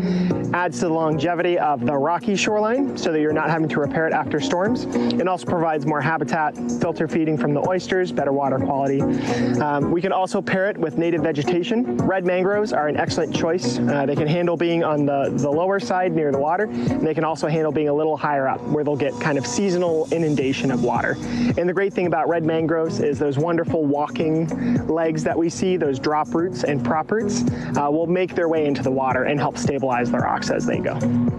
So we're at our third and final property, which is Douglas Park, owned by the town of Indy Atlantic. This park features a seawall wrapping around the majority of the property, which is the hardest armored structure that we normally see in Brevard County.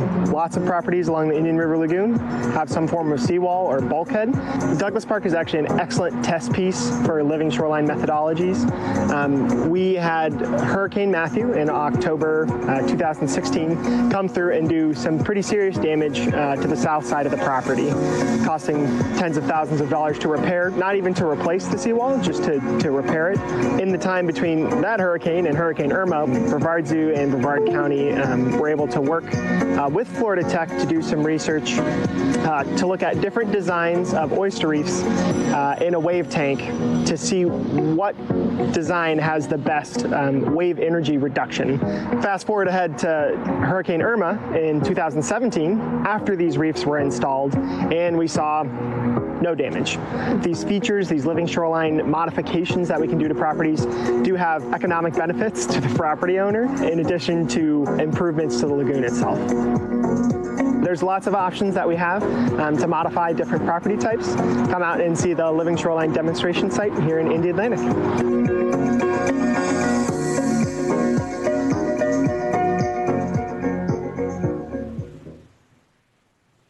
All right, and then our final video, we were able to get out and get some footage and interviews from the monitoring crews, both the Brevard Zoo monitoring and the independent monitoring done by UCF.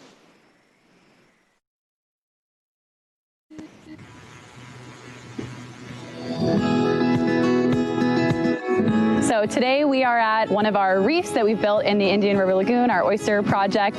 So the Brevard Zoo is building the reef and UCF is monitoring the reefs for us. The University of Central Florida Coastal Industrial and Ecology Lab, known as C-Lab, we've been working in the Indian River Lagoon for over 2 decades. When Brevard County developed this Save Our Indian River Lagoon program, we were hired as an independent contractor to do the monitoring. Oysters are an important ecosystem engineer in the lagoon and a keystone species in the lagoon. They like to live on top of each other, so that's what makes that big reef, and it provides homes for lots of different animals in the lagoon. And they also are filter feeders, so they take in water and they run it over their gills and they produce and spit out nice clean water. So oysters help us filter out the nutrients that cause algae blooms like nitrogen and phosphorus. Today we are pulling up the monitored bags that exist on this reef. We pull those out and then we are opening those bags up and counting all of the live oysters that are in them, measuring the length of those oysters, as well as checking to see what other organisms are in there. Barnacles, tube worms, other little crabs, and that sort of thing, to see what else is living within that reef. As we said, it's a whole ecosystem, and that's what we are in fact finding. So here we're finding lots of oysters. We're finding oysters that are growing. Here's an example where an oyster which originally settled on this oyster shell, as it's grown, is connected to a separate oyster shell. This forms what's called a bridge. This is what oysters do in oyster reefs. They provide that three-dimensional structure. So that's what we're starting to see here as well.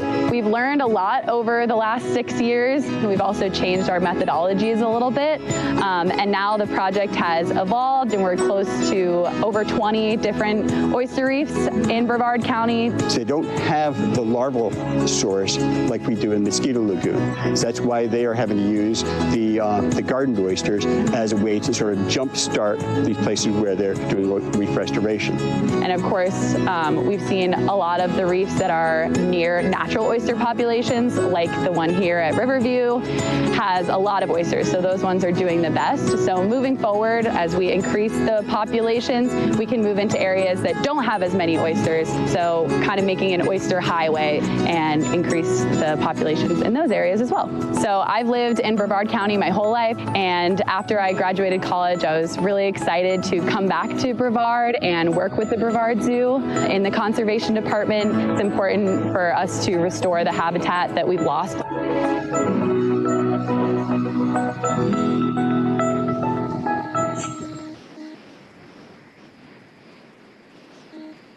All right, so those are our videos for this month. We'll have some more for you next month. And if there's any questions on them, you have to take. Thanks, Brandon. Those were great. Okay. I'm sorry, Dr. Windsor. Sure. Brandon, can you talk about the 3-minute strategy? The videos are a bit longer. Yeah, so we recently learned that Facebook has changed algorithms on how they show videos. So videos before, tend to be very short, and people try to make viral videos. But Facebook is trying to get more stories, if you would, told. And so they're looking to have videos that are 3 minutes or longer, and they give those priority to how many people they're showed them to. So if you have a video that's over 3 minutes, it should potentially get sent out to more people than a shorter, less than 3-minute video.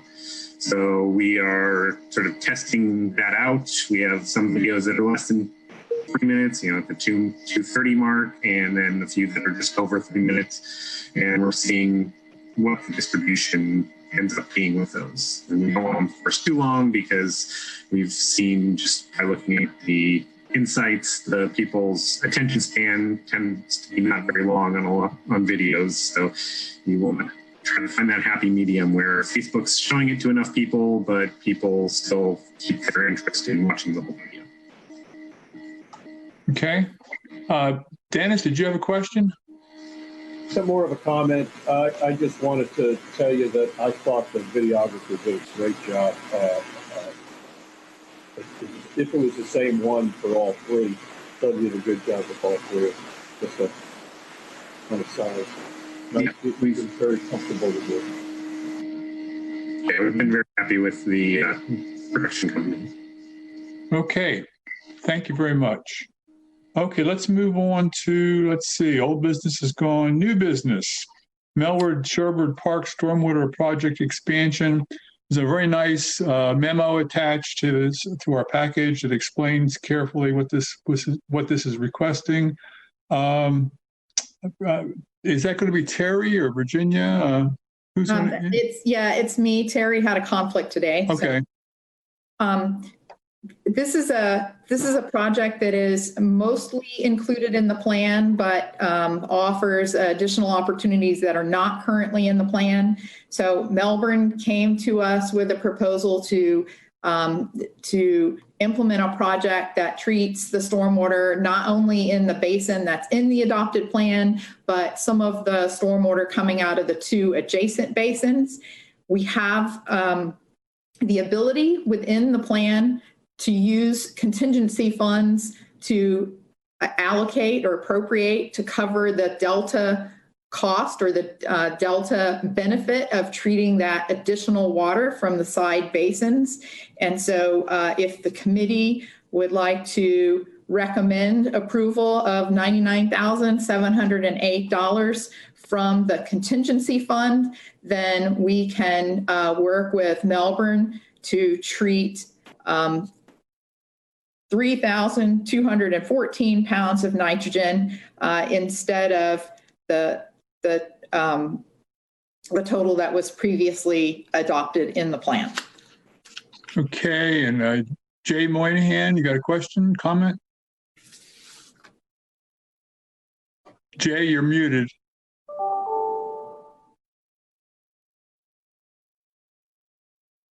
Okay, am I there? Yes, good. Sorry about that. I have a comment, I guess, and then I will make a motion. But Virginia, I just wanted to confirm that on a policy basis, when the amount of an enhancement or change to a project is under $100,000, that staff can approve that administratively. We don't actually have to go through the commission to make that change? That's correct. Okay. On that basis, then, I would like to make a motion that we approve this request and that we direct staff to implement it as quickly as they can, and that we ratify the actions that staff has already taken to move this project along. And I'll go ahead and second that to get it moving here. So any discussion on this item? And let me say, while we're waiting for hands from the group here, we're going to take public comment on this in just a second. So anybody, Dennis, go ahead, Dennis. Just for the record, Robert's Rules of Order, John, I don't think you should second that, but I will. Okay, Robert's Rule says I can't second?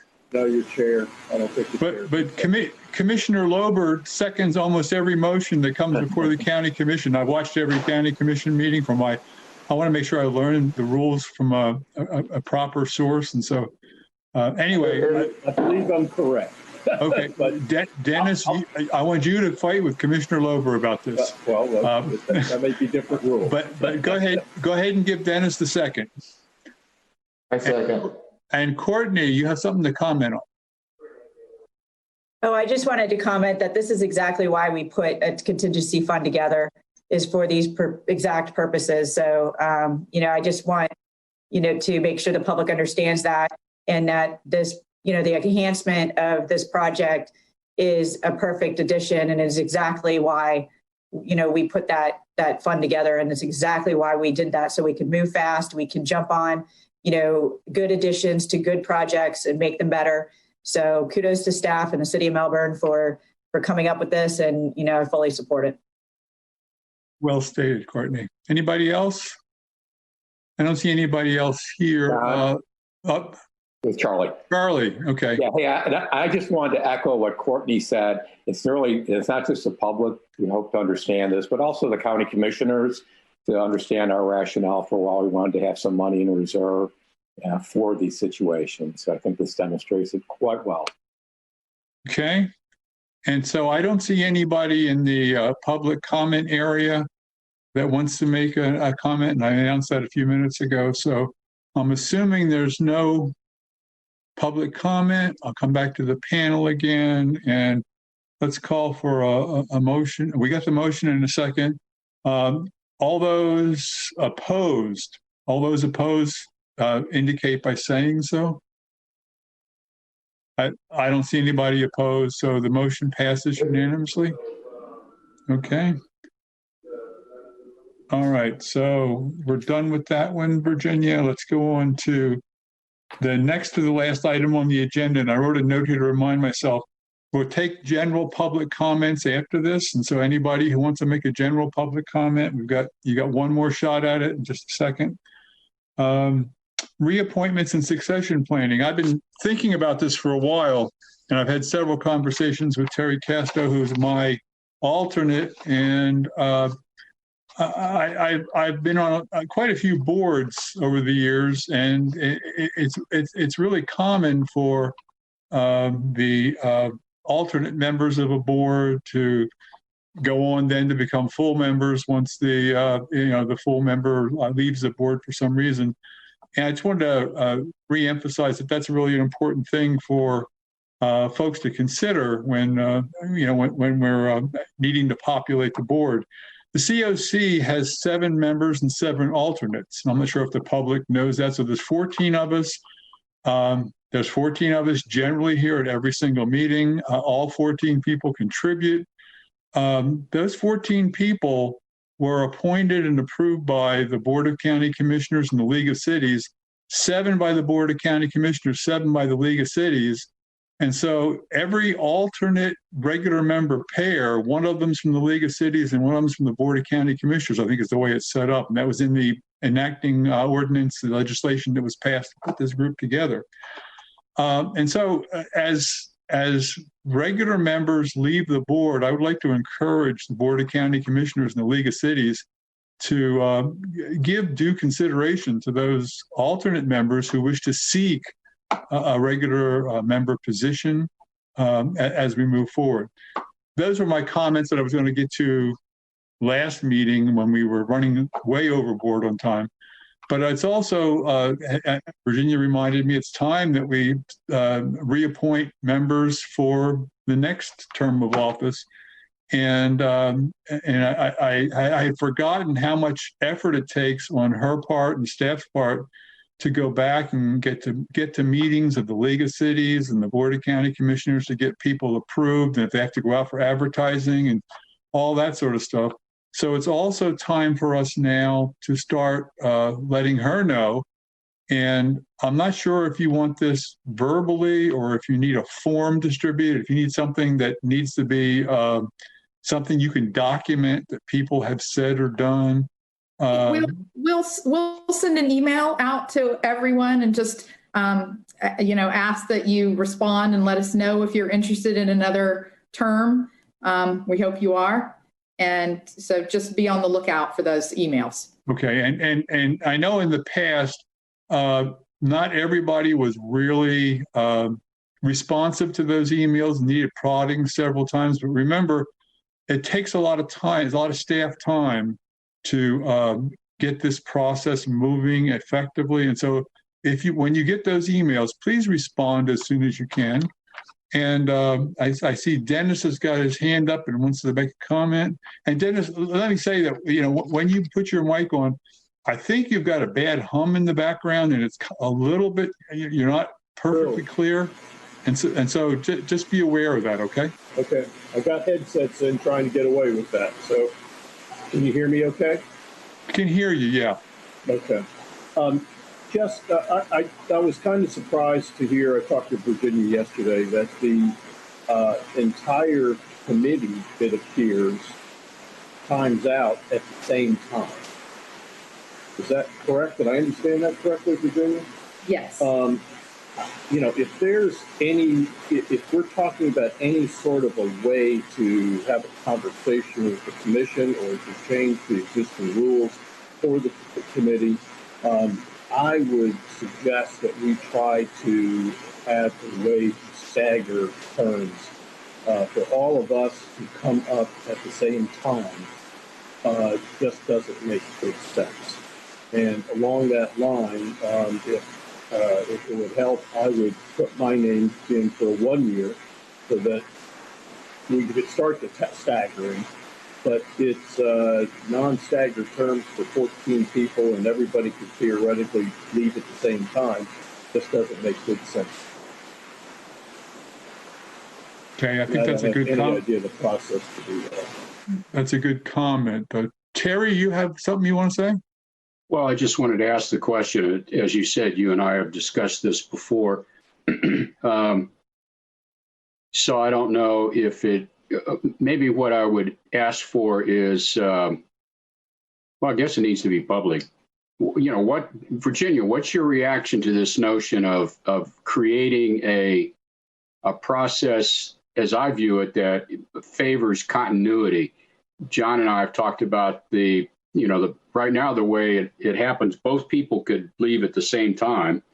But if the regular member leaves, in the current situation, we get a brand new person who comes in and has voting rights, but may or may not, certainly doesn't have the background of having been on the committee for any number of years. So I'm curious to see what your reaction to that is. The authority belongs to the county commission, and even the the recommendations of the League of Cities are confirmed by the county commission, and so I think the committee could outline a letter or a position statement on why your perception is that that time served is important and brings value to the member seats. But I don't think that legally there is a way to change the ultimate authority being that of the county commission. Okay, anybody else have a comment? All right. And so this item was mostly information. Dennis? Yeah, go ahead. I'd like to make a motion that we write a letter to the county commissioner pointing it out, what our concerns are, and my recommendation would be to include for them to consider staggering the terms, or 1-year terms and 2-year terms, have them decide who gets what and have it staggered. I think it's very important to do that. Okay, and Courtney? So I think one of the issues that we might encounter with that, I think it might be good to give them a recommendation to move alternates up to the seats, but because that doesn't change the legislative documents that were adopted for the committee, which includes an ordinance that requires every city to agree to if we changed. So that would be an uphill battle. And unfortunately, I think I would oppose that because it would give openings to change other parts of that ordinance. So I think, providing a simple recommendation to the board saying, we really think that board members that are alternates that have been sitting here going to all the meetings, have the background to move up is a good recommendation, but to open up that ordinance would be a huge lift. And, probably not the best avenue for us at this point. Yeah, I strongly agree with you, Courtney. I think that, because of the legislation and the way it was put together, I don't think we want to change that at all. And so my suggestion was that we just, and I'm hoping the suggestion is just by discussing this here at the meeting is enough to get the message to the League of Cities and to the Board of County Commissioners that we strongly encourage consideration of those alternates who want to be considered to be full board members, and just leave it there. But, I don't think we need to write a letter at this point, but that's not my decision totally. Dennis. I did make a motion. I'll withdraw that motion. Courtney, I don't come from a government background, free enterprise all the way, and so that makes total sense to me. So thank you for your input. Thanks, Dennis. Okay, so I don't think we need to do anything else on that issue at this point. But when Virginia sends that request out about whether you want to get reappointed or not, please get back to her as soon as you can. Thank you. All right, so we're down to the end of the agenda, I believe, for general public comments. And let me look over at the attendee list. Anybody in the public want to make a comment? And I'll just sit here and think for a moment. And John, while you're sitting and thinking, yes, ma'am. We skipped over welcoming Kimberly Newton because I think we can see her face on the screen, but I see that she is listed on the panelists. So if she will unmute herself, there she is. Hi. Hi, Kimberly. Welcome. Hey, John. Good to see you. Let her introduce herself as we intended at the beginning of the meeting? Yes, sorry. I'm glad that there's somebody watching over my shoulder to make sure I don't foul up too much. Anyway, Kimberly, please introduce yourself.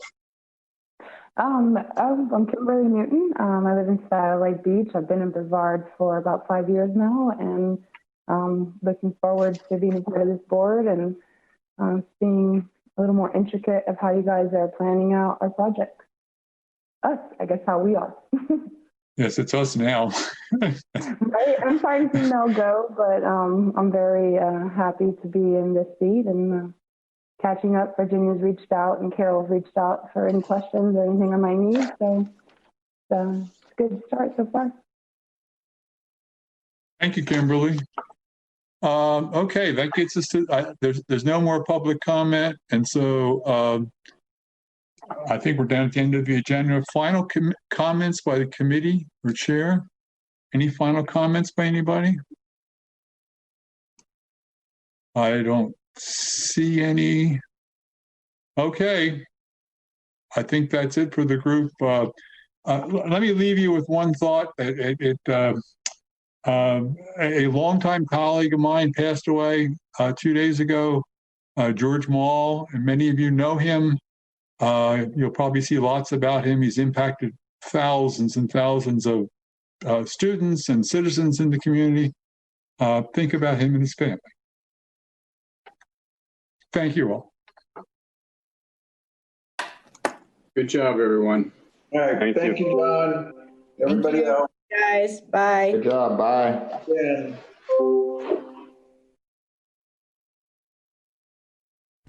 The opinions expressed by any member of the public during any period of public comment do not necessarily reflect the views or opinions of the Board of County Commissioners of Brevard County, Florida, Space Coast Government Television, or the program sponsor, and are solely those of the presenter. The Board of County Commissioners of Brevard County, Florida, Space Coast Government Television, and the program sponsor hereby expressly disclaim any and all responsibility or liability for any defamatory or slanderous statements expressed by any member of the public during any such period.